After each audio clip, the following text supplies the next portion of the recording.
نوي عادتونه جوړول د نوي بوټانو د اچولو په مثال دی.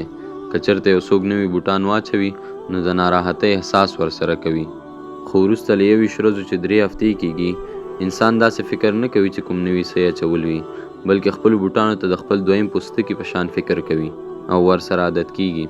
د انسانانو نوي عادتونه جوړول هم همدا مثال لري.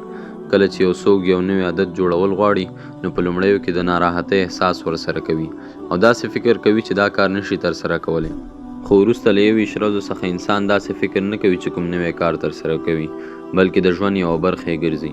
نو همدا اوس نه ځان ته ښه عادتونه لکه مطالعه کول، تلاوت کول، ورزش کول او داسې نور ښه عادتونه جوړ کړئ او یوازې 21 ورځې وخت ورته ورکړئ چې دا به مو په ټول ژوند کې بدلون راولي.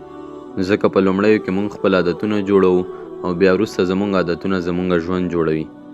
نو کوشش وکړئ چې اوس نه ښه عادتونه جوړ کړئ او یوازې 21 ورځې وخت ورته ورکړئ.